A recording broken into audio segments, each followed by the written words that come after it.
Right, your recording is in progress. All right, thanks very much. Just welcome everybody. Can we start with introductions, please? I'm Margaret Parker, I'm the chair of the board. If you go with yourself, Mel. I'm Mel Tunney, independent board member and volunteer at Healthwatch. David. I'm David Bradshaw and I'm the treasurer of Healthwatch. Naomi. Morning everyone, I'm Naomi Burke, I'm the engagement and volunteer manager. I also do Youthwatch and the Rochdale and Oldham Maternity Voices Partnership. That's easy, flowing off your tone there. Terry. I'm Terry Rich, I'm a volunteer board member. This is only my second board meeting, so I'm the junior. Yeah, actually this is your first formal board meeting. You've been participating the first time in other subcommittees, so but welcome very much to Terry as a new member of the board. Could we just bring up the agenda then, please, Naomi?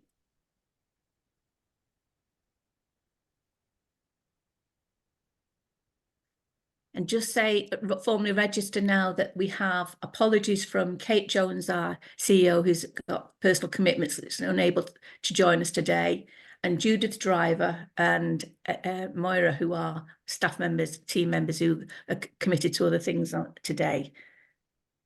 Just to note that there are no questions that have been received from the public, and that we have no minutes and action log relevant from the meeting from the last time we met as a full board. So therefore there's no matters arising. So we'll be starting with as any declarations of interest? No. Thank you. No formal declarations of interest for the record. And could we just then move on to the first item on the agenda proper is Healthwatch in Greater Manchester update. Now this is a leftover from our last meeting, and it was that Danielle Ruane, the Chief Coordinating Officer, who was going to be joining us for this item, but she's actually still currently on maternity leave and won't be returning to April, so she forwards her apologies. And unfortunately, the chair, Heather Etheridge, was not able to join us this morning. So I'll just do a little bit of a sort of hasty run through and apologise in advance now. I've registered the fact that there are a number of the items that we've got on the agenda today that they will be requiring me to talk a bit more than usual as a chair because Kate's not here and doing some of the information. But so if you bear with me on this one. I just wanted to formally register that we continue to meet as a network, and we've been getting regular feedbacks from the representations of all the different ICS meetings, the Integrated Care Board, and the integrated system meetings, which is like the quality of performance, quality indicators. And currently we've had an invitation to Kate to join the impact assessment committee because there is some real major issues about the maintenance and monitoring of impact assessments across the system, and they thought with Kate's experience and commitment in this area, they should be very much a welcome part of a subcommittee on that. We've been receiving lots of different speakers at the network meetings as well, as we do with our own meetings, and such as Jill Waters from Dementia United and the engagement team from the Integrated Care System. And we've also have now arranged for Warren Hepplewhite from the Integrated Care System to be a regular representative at the quarterly meetings to do feedback both ways in regards to our issues, both from the Healthwatch and from what's happening at the Integrated Board and strategic decision making. The thing that's been concentrating our energies, particularly over the last few months, has been that we've been involved in a research project on CAMS, and that's been led by Trafford this time round. And this is a launch research project to obtain the experiences of parents and carers and young people who've expressed who are trying to access or trying to already access the children and adolescent health services. And they're also trying to review the experiences of health and care professionals who are faced with the pressures of the increasing demands of all the different requirements to go and actually enter this. There's something come up on screen, is that okay? Right. That's the link to our right, project. So we're currently still working on this. The closing date for the actual surveys is the 28th of March, and we are in each locality undertaking focus groups, which I think are taking place around about now as well. To date, I've heard that they had about 1,000 responses to the surveys, and the focus groups are going quite well. And we've had formal feedback from the coordinator of the project to thank Kate and her team for the input they provided already to the project, and they very much welcome the contribution that's been made. We've also been concentrating and reviewing the governance arrangements, and we've had a development session very recently whereby we're looking at trying to be more proactive and more engaged with and actual delivering some of the things that need to be done other than the projects. And so we're looking at trying to change the arrangements and engage more effectively the senior managers of each of the Healthwatch to take a lead on different areas and implement and taking a commitment to actually take forward the agenda items that we're discussing at the meetings, and to engage much more the officers in each of the Healthwatch in a more productive and effective way. So that meeting took place last Friday. We've had a very open and honest and very frank discussion, as you can imagine with these meetings. And hopefully from that now, the officers are taking a way to actually come forward with the proposals, which I'll bring back to brief everybody at a future meeting. Other than that, we've just been general business about keeping each other in touch with the main issues that are affecting Healthwatch. And I'll try and keep you involved more effectively as we're going forward in regards to all of that. Oh, here's Moira now. Welcome, Moira. Right. Next item on the agenda is the advisory group report. I don't know whether or not, I presumed everyone's had a chance to read this report. And so I don't intend to actually go through item by item all the things that have been highlighted. It's quite a detailed report for us to read. Can I just confirm everyone's had a chance to read it? Yeah. Right, great, thank you. I have, as agreed at the last meeting, joined for the first time as a representative from the board to the advisory group at the last meeting, and I'll be continue to do that role temporarily till we actually get a chance to review it and determine whether or not there's another more permanent member arrangement that we can put in place and see how it works. As it stands at the moment, the advisory group has the report has highlighted that we're concentrated on the work progress that's been undertaken by and taken a lead on by the advisory group. And just to highlight for the record, really, that the menopause report, phase 2 report, which is concentrated on looking at the minority communities, has now had it's been ready, as you know, since November, has now had a report back from the system on the 15th of March, and should we be in a position to publicise that. So that'll be on the website alongside this report for people to reference in regards to the recommendations and what's happening in that area. The pharmacy service report has also been published and is now on the system, or due to be on the system. Is that right, Naomi? Right, thank you. And for that one, the particular issue that was highlighted was about the biggest issue around prescription medications being out of stock. And the final report that's got a number of recommendations that have been responded to by the system, which is included in the report. And there is a plan for the next step to be using the volunteers from the advisory group and so forth to actually do a mystery shopper with the pharmacies to see what the position is. The report also highlights about the PPGs and the ongoing work that's going on with them. And currently, I understand there's an audit taking place, which is not showing good progress as we would have hoped, but hopefully it will show us where we are at this time and what more work needs to take place taking that forward.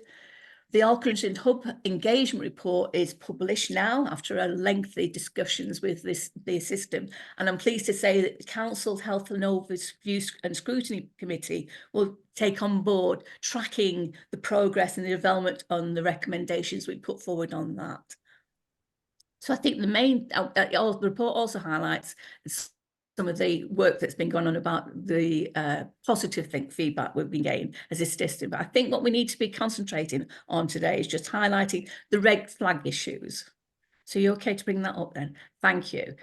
So the new issues that have been identified, as you see here, the deaf interpretation services and the lack of services at Ehlers-Danlos syndrome, which was brought to the attention of the advisory group. And the commitment that was made at the meeting was for Kate and the team to do a 3-month communication exercise to find out the extent of the issues in the community and any feedback that people might have around that syndrome.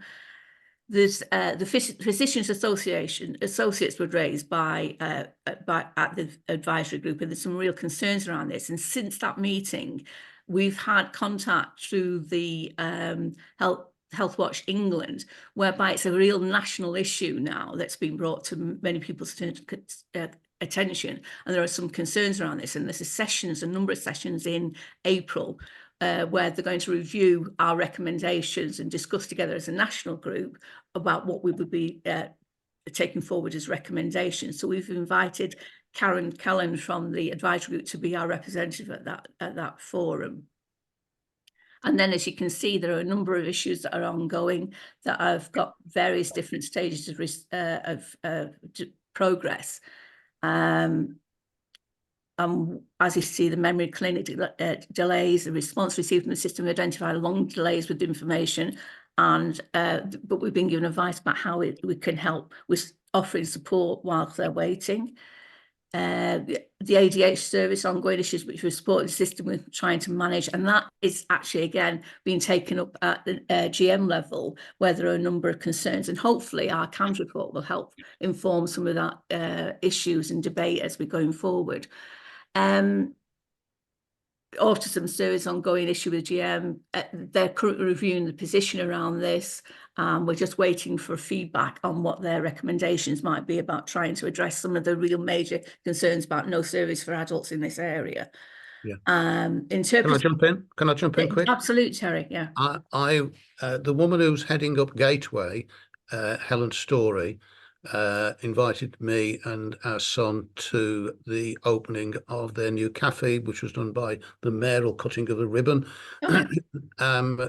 She was given some money by the council, not a vast amount, but it's the start to begin building something of a service for autistic people, adults within Rochdale area. Excellent. So that's at the embryonic stage at the moment, but they have been given 15,000 over 2 years.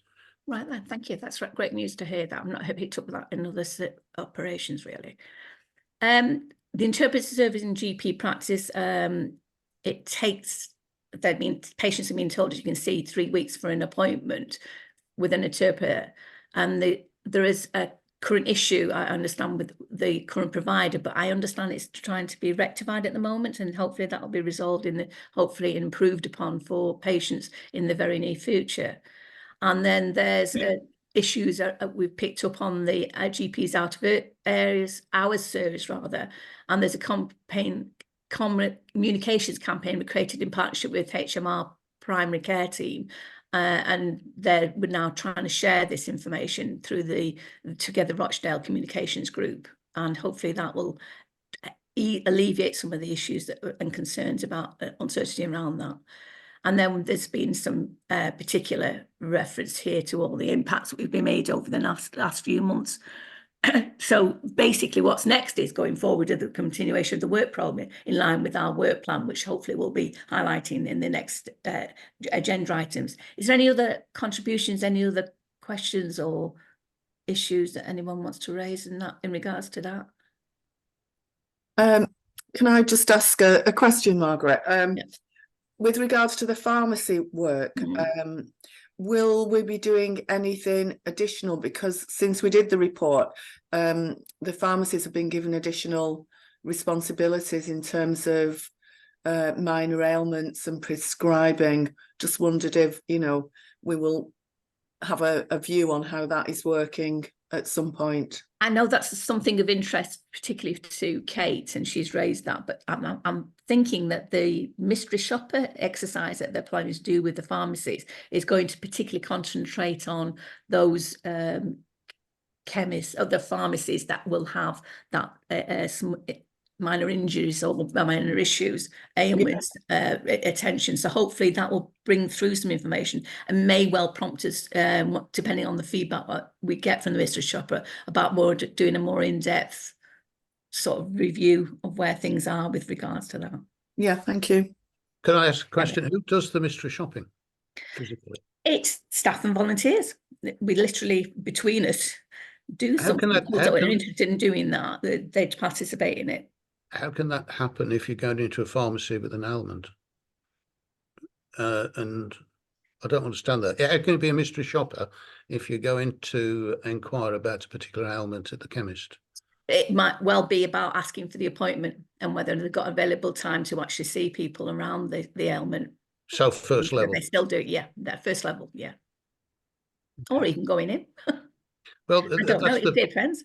yeah, because there is a cost to it, isn't there? In terms of the system, the chemists get paid, I believe. That's correct. £15, I think, each one or something. Yeah, I don't quite know the amount, but certainly It's 15 they quid, are. isn't it? And that's one of the issues whereby the people have raised concern that they are getting funded, or some of them are getting funded, and therefore are they actually providing the service that they're being funded for? Have you anything to add on that, Naomi? I don't know. You picked up on in that. Yeah, no, so it is literally, we are waiting on that mystery shop. We are doing some communications as well, just around what the new offer is for a lot of the pharmacy services, and a lot of pharmacies locally have been taken over by new organisations. So we are working with them to put information out there as much as we can about what the new offer is. And as soon as we have information for the mystery shop, we will be asking our volunteers to take part.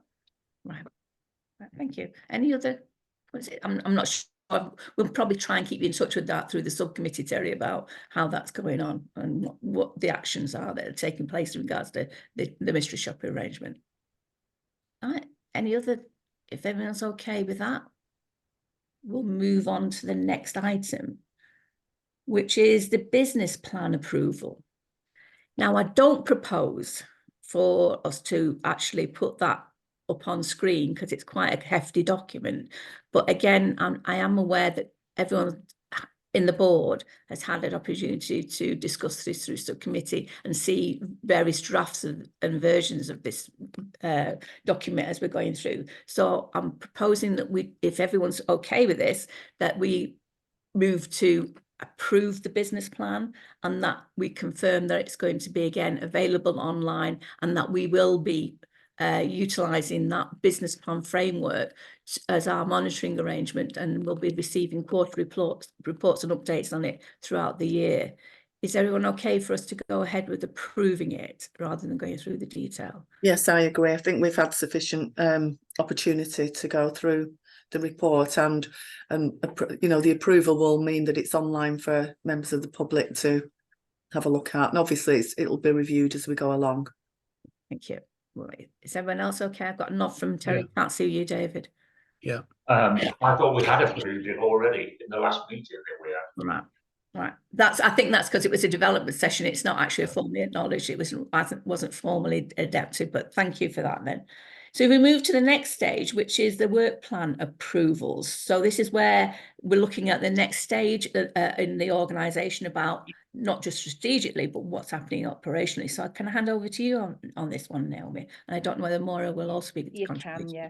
Thanks, Margaret. So there is a lot of documents what are here. So we've got an engagement plan, and what we did last year was we had an engagement plan, a Youthwatch plan, a seldom heard plan, and we had all these different plans. So what we've done this year is, just so that we didn't have all these plans, we've sort of like consolidated them into like one plan with very specific overviews within that, what links to the Youthwatch, what links to the seldom heard as well.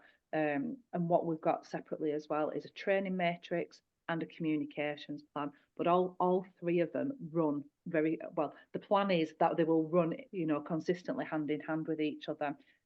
With the engagement plan, we've really looked at where we need to be within the borough, you know, like what we need to do to raise awareness more of the organisation. We're sort of like we're breaking the engagement plan down into sort of like 3. So it's our information, advice and signposting sessions, which are very popular. You know, it's where we give information, advice and signposting about health and social care. People have an opportunity to fill surveys in, as well as volunteering opportunities or giving us feedback. We've got raising awareness sessions, which we're hoping to take to groups, organisations and stakeholders to raise awareness of what we do and how they can help us, you know, like sort of like share feedback with us or invite us to groups. Then we've got our training offer, but we're now also offering a one-to-one support, which we think is going to be a really good offer. Within our plan, there is sort of like a process that we've made so that you can follow it, and it's when people need a little bit more time, if they come to an information advice signposting session or we get an email, it's where they've got more time to actually book in with our community engagement project worker for a 30-minute slot. And it will literally, they will be either telling us their feedback, their story, or asking for information advice or signposting. And then the engagement project worker will then respond with whatever it is they need. And this is a new offer that we're opening up for this new year, because we do feel that it's what some people need. They need that a little bit longer, and that can be on the telephone or it can be online, and people can book in that. So we're hoping that's going to be a real I can't even think of the word, a real way for residents to engage with us more. With our engagement plan, we want to ensure that everybody within the Rochdale Borough can engage with us, that we want to ensure that we can hear all voices for feedback. So we are looking very specifically at 4 key themes across the next year. And these are sort of like come from the feedback that we've already gathered over the last year, or what we get a lot of inquiries around. We will be doing an engagement plan on a page, which will go up onto our website as well, and which each key area will be. Linking with the engagement will be the communications. So for example, our sort of like first Q1 will be around additional needs, looking at autism, ADHD, dyslexia, dyspraxia, neurodiversity, and looking at all them sort of like key groups what are within Rochdale, because we find that there's a lot of groups up and running that we still don't know about, who we can be signposting people to when they come in. So with that, we will have a communications campaign around asking for feedback around certain things, which is where the ELOS DANLOS communications campaign will come in as well. Alongside that, we'll be sharing national and regional campaigns from the NHS, from Healthwatch England, Rochdale Borough Council. So we're trying to really marry up everything so that it's flowing nicely. Alongside that, the Youthwatch will also run in you know, like along the same sort of theme. So our Youthwatch 100 surveys, as well as our Youthwatch monthly meetings, again will be along the same themes of what our engagement plan, our communications plans are. Within that will be a little bit of the interim view as well, because obviously with the interim view we need to engage within the you know, gathering the feedback to do the interim views. With all of it, we will report quarterly to the board on everything that we are doing. So we'll report on the communications and the engagement, on the Youthwatch and on training. Has everybody had a chance to have a look at the draft of all the engagement reports, the engagement plan and everything that came through? I've certainly have. I was just going to ask the same thing. Has everybody had a chance to view? Because quite a lot of documents there again to take. I've read everything, but I can't remember which one that was, to be honest. Yeah, I did read everything. Yeah, there is a lot with them. All of them will be uploaded to our website as well for people to look at, and people can request them as well. Because we're breaking things down a lot more within the quarters, we will be looking more at, you know, like where we're going within the borough specifically to do each quarter. So again, we're looking at groups and organisations who also want to interact with us to find out more about how we work and what they can do to ensure the service users are giving feedback to us, so that we can then, you know, take it where we need to take it and raise it if needed. Is there any questions on any of the engagement or the comms? One thing I will just add is we do have a student with us at the moment, a T-level student, and he's developing our TikTok. So anybody who's not hip and happening like me, I'm not so good on TikTok, but he's already up. He started our TikTok a couple of weeks ago, and already we are getting nearly 1,000 views on some of his TikTok videos. So it's been a massive asset, something what's a little bit more innovative, something that we've not tried before. So he is developing that, and that's going to be a key way of getting our communications out there, ensuring it's all within our branding, and you know, so that it's on there. So I'm really pleased with I'm really pleased with our student as well doing that. So that is going to be, I think, quite a positive step moving forward. So we'll see. What's he putting on there? Pardon? Naomi, what's he putting on there on the TikTok? So at the moment, it's sort of like whatever relevant, because it's been like cervical cancer month. So he's put a post up around cervical cancer, asking for feedback around it. Another one, he's done a couple about like who we are, what we do, and what sort of things we do. So it's sort of like, you know, like he's breaking it down, sort of like breaking our aims and objectives and our values down to do individual posts. So Okay. The reason for asking, sorry, Naomi, the reason for asking is it to be a good point of contact for people who are EDS, Ehlers-Danlos syndrome people, because quite often they are quite incapacitated. Some of them in wheelchairs, some of them just lie down a lot of the day and feel terrible. So it's the sort of thing that if there was some sort of a posting on TikTok that said, do you know anyone, or do you have EDS? Could you give us your feedback in terms of the medical support that you have? Yeah, absolutely. For instance, because but the big issue with me on this is there is no medical support other than the GP. And I know I've said this before to the board, but for anybody else listening, the point I'm making is if people had cancer and they said, well, the GP will look after you, people would expect more than that.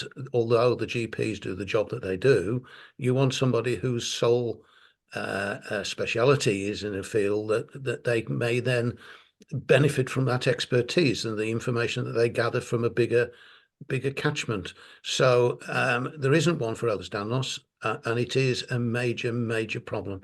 It has been misdiagnosed many times in the past, with everything from fibromyalgia to ME, MS, rheumatoid arthritis, etc. It's Ehlers-Danlos.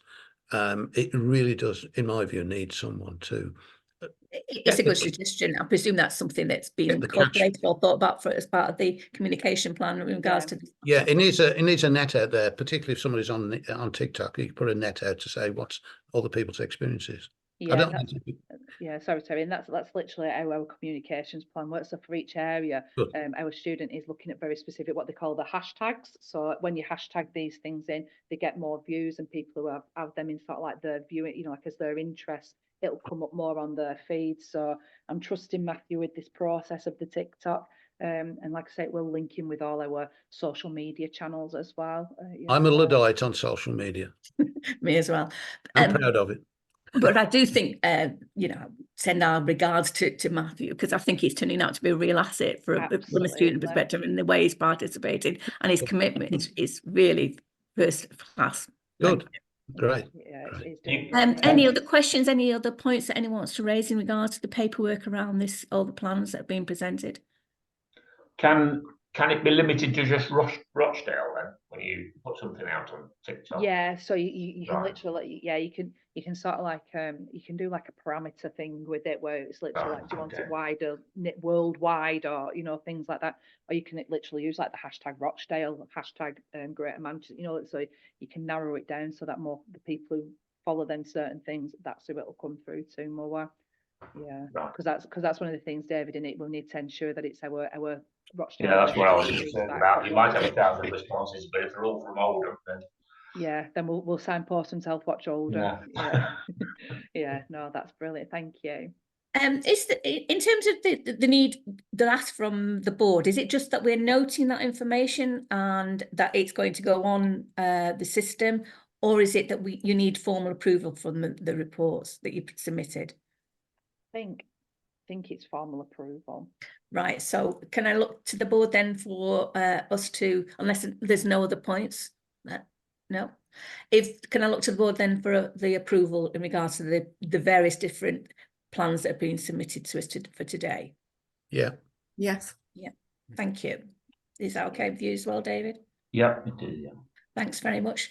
And thanks for the hard work on that. And we are hopefully now going to be in a better position as we move forward and readiness for April in terms of this, and that we're going to receive the reports on a much more regular basis in a formal way, probably in line with the business plan as we were suggesting. And I welcome the fact that you're going to do a page accessible one for the community, so they don't have to read all the documentation that we have to do. But thanks for that very much. Want to move on to the next item, which is about the open day. I don't know whether yourself or us on this one. I can bring up Matthew's presentation. So our Healthwatch Rochdale Open Day was a massive success. I was absolutely thrilled to bits with the amount of people who came, with like with the stalls that we had on offer. We've had extremely good feedback, around it. We've had so much, like good feedback and positivity around it. The day was horrendous weather-wise. It was absolutely atrocious. And it was a bit wet. Oh, and because the town hall still wasn't officially open as such, we did have a bit of feedback that people had struggled finding the entrance. Real challenge. Yeah, so next year when we have one, we're having a big banner what we can stick on some fencing or something. So we will take on board. We've got some lovely pictures as well from the day. So our student Matthew, who was with us on a Thursdays, he's done a little bit of a presentation around our open day, just as like a bit of a brief overview. Just basically saying that that we welcome people, that we met many people, that we got lots of feedback on the day, and also we got suggestions from people over the sort of things that they'd like to see on our information, advice and signposting stalls. So it was really nice just talking to residents really. We had 20 stall holders, and the stall holders that we had are all people who, the key partners to ourselves and people who we work with a lot, or who we signpost service users too. We had a couple of people who couldn't make it on the day due to illness or clashes in events. But one of the really positive things that was that we had people there actually physically signing up to the NHS app. Now, previously, we've had quite a lot of feedback around this NHS app and digital technology around, like making appointments and things. But we had some of the team there who actually, were sitting down with people, showing them how to download the app and showing them that, there's an amazing amount of things that you can do with the NHS app, trying to just reduce them barriers and, and make people more aware of the things that they can do, like make repeat prescriptions on them. So we had quite a lot of people actually physically sign up to that app on that day. So that we were really, really pleased with that, as with the NHS Digital Apps team. We also got a lot of inquiries around our volunteering. As you know, I'm forever going on about come and volunteer for us, and as you know, we do have many barriers to getting volunteers. But we did give out a lot of volunteering information at the event, and we had a lot of people curious around our Enter and View volunteering as well. We had over 130 people attend the event, and which is amazing. Which we are, we're really, because like I said, on the day the weather was terrible. We did have a lot of people complaining about parking facilities, that it was very difficult for them to find parking or distance that they'd walked. But people managed to get there, so we were really pleased with that. One of the other things was we got quite a lot of quotes of people within feedback that we got, but one of the, people were saying about that it was really good to have the stalls there, but also they really appreciated the health literature, what were on these stalls. And we had preventative health things there, like people doing blood pressure checks, cholesterol talks, diabetes information. And these are all very key areas that we get feedback in around. So it was just, it was such a great opportunity to raise awareness to the residents, really. And all the stall holders were thrilled to be there as well. We did a bit within our evaluation. We looked at how people found out about us, and quite a high proportion of people said it was word of mouth. Somebody said, this is on that side, but then the highest proportion of people got a text from their GP surgery. Now, this is something that we've never done for events before, and we're really pleased to be working with the Rochdale Health Alliance and the Primary Care Academy. That there were a number of GP practices within the locality that did send out a text saying about our open day being on, and if you would like to go down and find out more information about this, and this, please do go along. And there were 47% of our people who evaluated our forms actually said that they came because of that text. So that's nearly half of our people. So we're really, really pleased with, I think it's a way to move forward in getting GPs to send, you know, texts out when we are in certain areas, looking at them, you know, the primary networks that they're in. We also Sorry to interrupt, Naomi. I'm just wondering, can we give some feedback to those GP practices about the impact of that? Because it's quite, you know, it stands out, doesn't it? Yeah. I was just gonna say exactly the same, Mel. Yeah, definitely. And I know Moira very, you know, she did all the data analysis. As you all know, I'm not very good on data and figures and things. So Moira analysed it all, and she and has recommended the same, that we do really, you know, like really do. I think they need a thank you for it as well. Yeah, definitely. Absolutely. And we also got an average event rating of 4.3, which is like really, really good. So we're dead chuffed with that. We brought down demographically as well, you know, like people who came. So as you can see, the majority of people who came were between 65 and 79. And them are generally the people who we've identified previously as well as being digitally excluded for things. So for these people to come along and also, you know, like engage around the NHS app and stuff, hopefully it will, you know, like give a good positive promotion of that around. We had a very high proportion of females as opposed to males who attended. And we did ask for ethnicities as well. We had a lot of people mainly from white British, but we did have other ethnicities who attended, and some of our stall holders as well were from other ethnicities, or very specifically supporting refugees or asylum seekers and things. So we also asked people if they had disabilities or long-term conditions, and the ones at the bottom are what most people actually, you know, they responded as to what they have. But it was, you know, this is some of our pictures that Matthew's collated. This is Matthew in the middle here. It's our shining T-level student from Hopwood Hall. So, you know, we gave out a lot of information on the day. You know, we really, really did. And there was so many stall holders who gave very good, relevant information. So, you know, I'm really looking forward to, you know, like the next ones that we can do. We have actually looked at how we can ensure these sort of things, because it's such a positive event that we've had. And every quarter, looking at whatever our themes are, as I've mentioned before, we will be hosting in different areas of the borough events around a specific theme and inviting stall holders and residents again to it. So our plan is to do 4 events over the year, and then also additionally our wonderful Healthwatch annual open day that we usually have. So I'm looking forward to seeing, you know, like how they can work and who we can work with again on them. So I were really, you know, our open day we're really pleased with. So, and especially like I say around the weather, you know, and things. So it's very positive. Well, I spent the day there, and it was, you know, I would echo what you say. There was a really good energy. People were interested. They were engaged. And also, apart from us kind of engaging with residents, it keeps us up there with our stakeholders as well, doesn't it? Yeah, absolutely. It was very, very good. And I know that, I mean, sometimes when we do our other stalls and events and things, we do partner up a lot. But some of the people who came to that event as well are quite like, we've never worked with Rochdale Samaritans before. So it was really nice to see new organisations collaborating with us on it. So yeah, really, really pleased with that. Yeah, agreed. It was a very successful day and endorsed exactly what Mel was saying. I also picked up that Moira put in chat that that after the event, you immediately asked for Kate to actually make that thanks to all the GPs. We just need to double check that that's happened. Yeah. But it was a very successful day, and it's great to hear that we're going to be repeating that, and hopefully we'll have equally some of the successes we had from this day, and the much more evidence of us in the community working in partnership with the other organisations.